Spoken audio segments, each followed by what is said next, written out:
Version 5 of MidJourney is out. For those of you who've been using version 4 of MidJourney, you'll notice that there's been some serious improvements as to the capabilities as what you can do in version 5.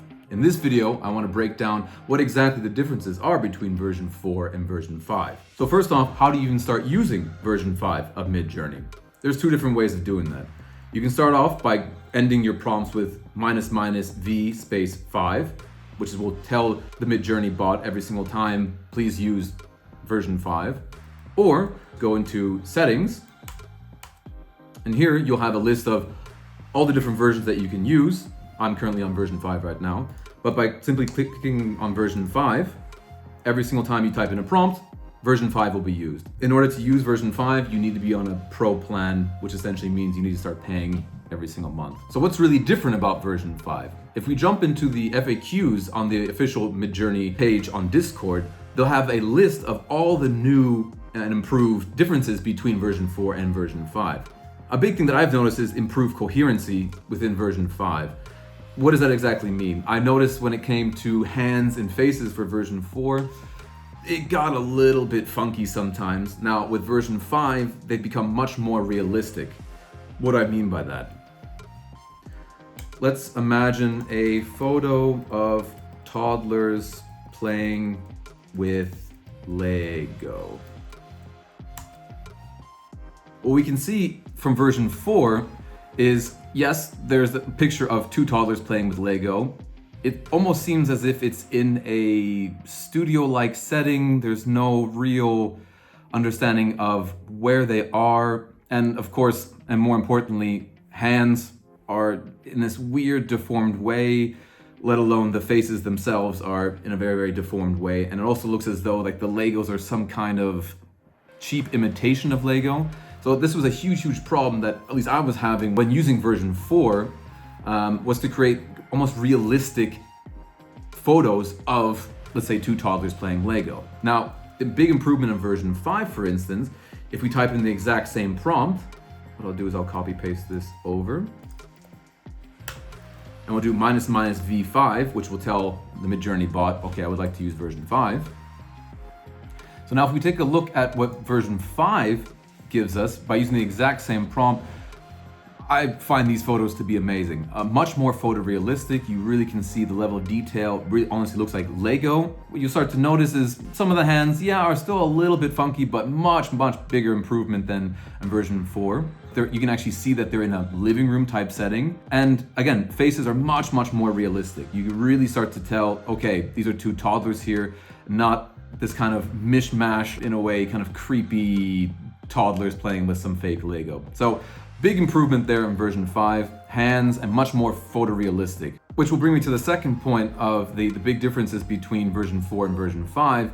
In fact, the system default is more photographic. Again, as we saw in the photos just now, version 4 versus version 5, much more photorealistic. Another big difference that I noticed while using version 5 was the natural language processing used in the prompts themselves that I was using. Some of the prompts that I used in version 4, which were essentially keywords split up by commas, which got me a quite realistic looking photo, and I would copy paste those prompts that I used in version 4 into the new version 5, and I wasn't really impressed with the quality of images that I was getting in version 5. And I noticed that in using version 5, you need to use much more of a natural language as if you're speaking to the MidJourney bot versus using keywords and then splitting them up by commas. So previously in version 4, let's say for instance, if we take a young boy wearing a red hat, happy expression, slightly smiling, low angle, soft and diffuse lighting, quality 2, aspect ratio of 4:5, we get something like this. Again, this is, in my opinion, still a very, very good photo, but you can definitely tell it's almost like a 3D render of a kid, almost looking cartoonish. So now one of the big differences in version 5 is the photos, if we type in the exact same prompt, will be much more photorealistic.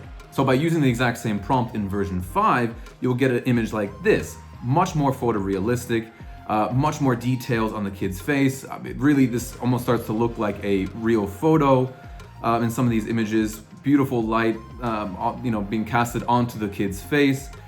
Much bigger improvement from version 4. Now with version 5, what you can start to do is write full sentences. So for instance, if we take the same prompt as we had before, but make it into a more coherent sentence, for instance, a photo of a young boy wearing a red hat that stands out against the muted tones of the background, drawing the eyes towards his bright, expressive face. He smiles shyly, his lips slightly parted, revealing his glimpse of his teeth. The photo is shot from a low angle, capturing the boy's unique perspective on the world around him. The lighting is soft and diffuse, casting a gentle glow across his skin and bringing out the rich tones of his hair. Now, this might seem a little excessive, but I use this example as a way to show you that it is now possible to use full sentences and very descriptive sentences in order to create very, again, realistic looking photos. For example, here, again, since we said, his lips were slightly parted, showing his smile, he's not having a full smile, but the fact that we even said lips slightly parted, you start to notice that yes, his lips are slightly parted here. So by using more descriptive long sentences, the natural learning process of MidJourney in version 5 can really start to pick up what exactly that you're looking for. Now, I still think by using the same techniques as you used in version 4, which is, using keywords split up by different commas, can still give you very powerful photorealistic end results. For instance, with the kid wearing the red hat. But by using this natural learning processing, by writing full sentences and very descriptive sentences, you can really start to fine tune and hone in onto what exactly that you want the final image to look like. Another major difference that I've noticed between version 4 and version 5 that they state in the FAQs on the MidJourney page is the fine-tune option. As they state here, you can fine-tune how MidJourney reads your prompts according to the value of --stylized. To give your prompt maximum control, you can add --stylized n, or a number, where n is equal to 0, which is the minimum stylized number, or all the way up to 1,000, which is the maximum, to nudge the MidJourney back and forth along the spectrum. So let's take a look at how when you start to use stylize in your prompts, how that can really affect the end result that you get. If we use the same techniques that I used to use in version 4, which is again using keywords split up by a bunch of commas, for example, a young blonde boy wearing a red hat, looking at the camera, blue eyes, warm lighting, golden hour, bouquet, magical atmosphere, again, quality 2, aspect ratio of 4:5. We get a result of this. I'm still very impressed with the photos that it generated, but it still has a very kind of rendered 3D kind of look to it.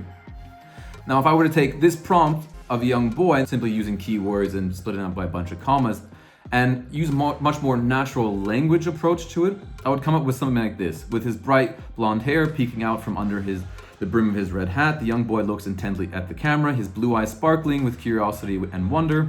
The warm light of the setting sun casts a golden shadow across his face, illuminating his rosy cheeks and casting a shadow of his hat across his forehead. The soft background bouquet creates a dreamy, almost magical atmosphere, capturing the innocence and joy of youth. Now again, by using a much more natural sentence structure, when using version 5, you get the end result of a much more photorealistic image. Now, let's say, for instance, you like the image, but you think, okay, it's missing a little bit of creativity and needs a little bit more style to it. We can take that exact same prompt and at the end of it put --style 0, which essentially is saying, do not put any stylization to the actual prompt. And we're gonna end up with a result like this. Again, photorealistic, but in my opinion, a little bit dull. Now let's see what happens when we push that stylized up to 500. Again, same prompt, but now at the end of it we put stylized 500. We get a much more sophisticated, very dynamic picture coming out of this, and again, super photorealistic as well. So even by changing the stylize from 0 to 500, you can start to see much more detail, let's say in the materials being used. You can start to see freckles on his face, the little boy's face. You can start to see the material in the clothes that he's wearing as well. So again, a much more sophisticated, essentially stylized version of the same prompt. Now by using the exact same prompt, but what we're gonna do is add stylize 1000 to the end of it, what we see is an even more impressive photo of the young blonde boy wearing a red hat. Again, level of detail in the clothes that he's wearing, the golden hour rim over his hat, and you can see every little fine detail in the hat here as well. Photos look super realistic. So again, the improvements of the stylize function in version 5 really make a difference to really adding a lot more detail and a little bit more creativity within each of the photos that you do. Also in version 5, what's been improved is the remix function. I used to love this function in version 4, but I always found that, let's say for instance, if I created an image and said, let's say of an old man, and I wanted to change, instead of the old man not wearing glasses to wearing glasses, I found with the remix function, you can add sunglasses or glasses onto the old man. However, I always found it did it in a kind of a weird way and it didn't look as natural. Now in version 5, so if we type in imagine a photo of an old man. What I noticed actually is I'm still using version 4, which we can actually use as a comparison between version 4 and version 5 here. If we go into settings, change it back over to version 5, an image in a photo of an old man. So again, using the exact same prompt, but now in version 5. So we can really start to compare and contrast the differences of the remix function versus version 4 and version 5. Let's say, for instance, in version 4, I like this image of an old man, but I would like him to be wearing glasses, for instance, right? You would hit V4, which is a variation of version 4, and we type in wearing glasses.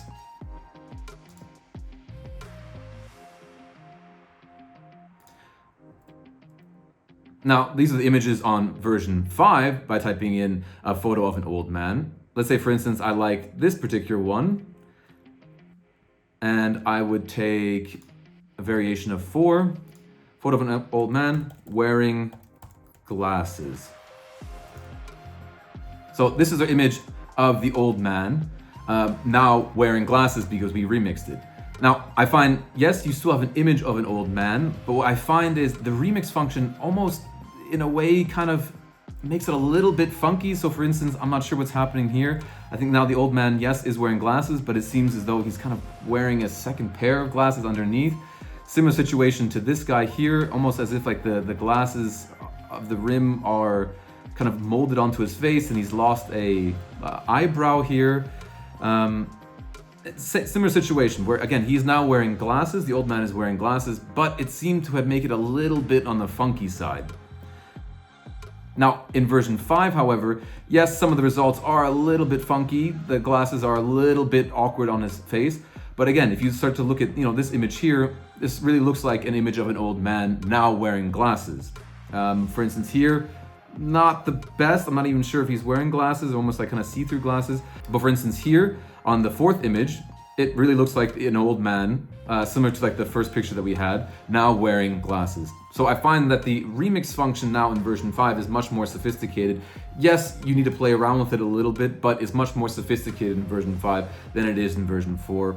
But there's certain aspects that you want to tweak in that image. So for instance, you have a picture of an old man, but you want him to be wearing glasses, or you want him to have a happy expression or a sad expression. Now in version 5, just by simply going to the remix function, you can have a much more control of those fine details. And for those wondering even how to set up the remix function, you go into settings,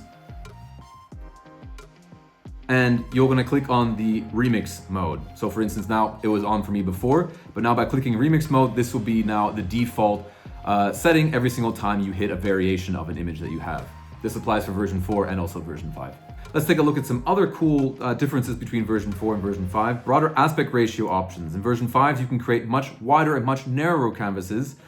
Try any aspect ratio that you like. So let's give that a try. If we go a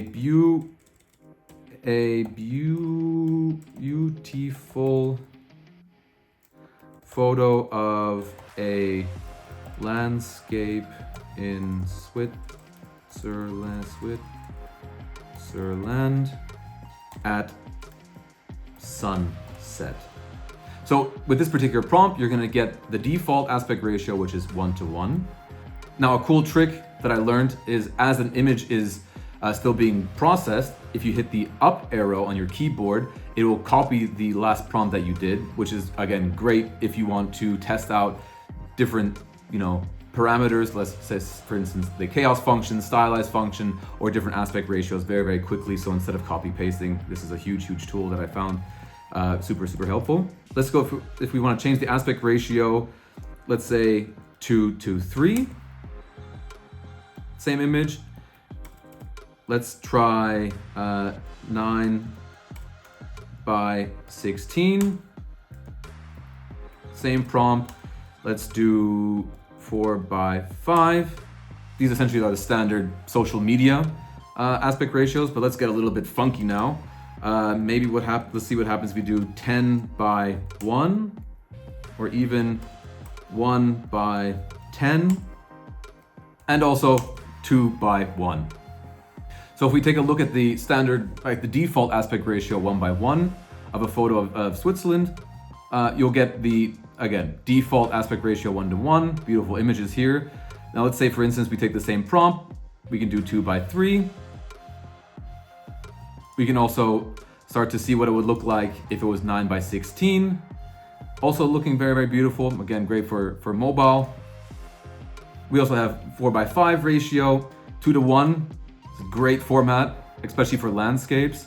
You really start to see all the little detail here. I mean, this is an amazing format especially for landscapes.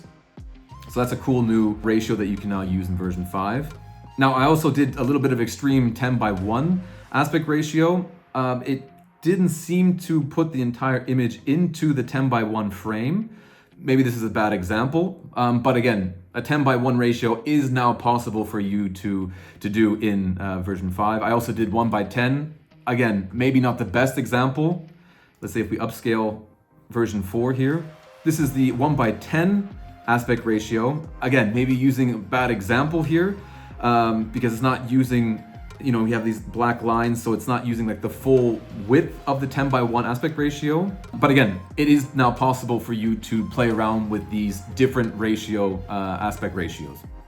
And again, if you're scratching your head in terms of not knowing what aspect ratio to use, by simply typing a list of aspect ratios onto Google, they'll give you kind of a simple, nice overview or a snapshot in terms of what aspect ratios are used for certain devices or for social media and stuff like that. So again, by simply typing in these aspect ratios at the end of your prompt, -AR, and the particular aspect ratio that you need, you're gonna get the final image fitting exactly that aspect ratio that you're looking for. Last but not least, they also mentioned that image weights are back. When you use an image reference in version 5, you can increase its influence, image weight, with -IW, so image weight, and a number, where n is equal to 0.5 or to 2. So minimum is 0.5 and maximum is 2. By playing around with the image weight parameter, what you're essentially saying to the MidJourney bot is how much influence do you want that picture to have in the final outcome. So for instance, if we take a picture of this polar bear, we say copy link, and we go to imagine. We copy that link in, comma, a polar bear walking through the streets of New York City. -IW, image weight, 0.5. And let's take the exact same prompt and have an image weight of 2. So now the difference between these two prompts is how much weight we're telling the MidJourney bot to put onto the original picture of the polar bear. So the final result, as we can see, if we use the picture of polar bear walking through the streets of New York with an image weight of 5, we essentially told the MidJourney bot, okay, take the image of the polar bear that we uploaded and having a polar bear walking through the streets of New York, but use the image weight of 0.5, which is the lowest weight that we can put on an image. We essentially see, yes, there's a polar bear walking through the streets of what actually looks like to be New York City. Now, if we take that exact same prompt and instead of image weight 0.5, we say image weight 2, we also get a polar bear, because we use that as the reference image, walking through the streets, but we don't really necessarily know if it's New York. It looks like a city, yes, but again, because we put more weight and emphasis on the actual picture itself, which again was just the polar bear walking through, looked like the Arctic Circle, we don't get much of the New York City aspect to the image. So again, this is an easy way for you to say, okay, I have a reference image and I want this reference image to be in a certain location or a certain art style, by simply uploading that image and then putting a text next to it, you can start to put more weight or more emphasis on, let's say, for instance, the image itself. Or you say, actually, I don't want as much emphasis on the actual image itself. I want more emphasis on the text part. And so by using image weighting, you can really start to play around with that, again, changing the end result of your image. Another big difference that I've noticed by using version 5, which actually I haven't seen on the FAQs that I showed you guys before, is the use of the chaos function. I find that in version 5, the chaos parameter is much more sensitive in version 5 versus in version 4. The chaos function is a parameter between 0 and 100, 0 being no chaos at all, which is the default setting used for any prompt that you use, and 100. And essentially what chaos is saying is to the MidJourney prompt, add a little bit of chaos into the image itself. Now, this means that you can add, funky details that you maybe wouldn't be thinking of for the final image. And I find this is a great tool or parameter to use when, for instance, you want to be a little bit more creative but don't really know how to get there. But what I noticed in version 5 is if the higher up you go on the chaos scale, really funkier results that you get. Let's take a look at what I mean by that. So for instance here, a photo of a futuristic car driving in a desert, aspect ratio 3:2. And again, I didn't put any chaos function here because the default chaos function is set to 0. So you'll see a pretty cool futuristic sports car that's driving through the desert. Now, if we take the exact same prompt, a photo of a futuristic sports car driving in a desert, same aspect ratio, but I do -C0, we get similar results to the first prompt if we don't add the chaos. Because again, the default setting to chaos is already at 0. But this is where I think it gets a little bit funky. As soon as you start to put in, same prompt with -C chaos function being 10, you immediately start to get, very different results to when you don't use the chaos function. Again, this is just at 10. You have essentially, again, they're quite cool in terms of what they come up with, but again, it's very different camera angles. This one, for instance, you barely can see the car, so it puts more emphasis on the actual desert itself. This almost looks like some kind of Ferrari, but this is the back end of the Ferrari. So again, you can immediately see by using chaos 10, you can get some pretty varying results. But let's see what happens when we use the same prompt, but we bump it up to chaos 500. So now again, you really are getting some pretty crazy, pretty out there images of, look at number 4 here. You almost have this car that is super futuristic, it almost looks like a sports car. Again, still in a desert setting, all of them in a desert setting, but because we use the chaos function of 50, which is half, you really get some unique and quite funky results here. If this is something that you're looking for, you say, actually in my photos, I'm looking for a little bit of creativity, I don't know where to get it from, play around with the chaos function. So now let's see what happens if we go to same prompt, but chaos 100. So now we have super varying results. MidJourney bot will really start to use its own creativity in these images. Again, very cool results. But again, you get some very cool, camera angles here. Now you have much more of a close-up of the actual sports car driving through the desert. This looks like some, again, very sporty, futuristic car here. And this actually looks much like a normal looking car. But again, the results themselves are much different to what you would, when we first saw in the first one, we don't use chaos function. So my suggestion is, if you kind of know exactly what you're looking for, maybe not use the chaos function or use the chaos function at a very low number. So in between 0 and 10 on the new version of MidJourney. But if you want to get the more funkier camera angles, you want to add a little bit of creativity into the images, really start to maybe bump up that chaos factor all the way up to 50 and even 100 to get some pretty random results that actually may turn out to be quite cool in the end. So that's my brief introduction demonstrating the differences between version 5 of MidJourney and version 4 of MidJourney. I hope you guys learned something from this video. In the future, I'll be doing a lot more of these videos talking about cool tips and tricks and how to really start to fine tune your images to really get the best results in your prompts every single time. Again, I hope you guys learned something from this video, and I'll see you guys in the next one.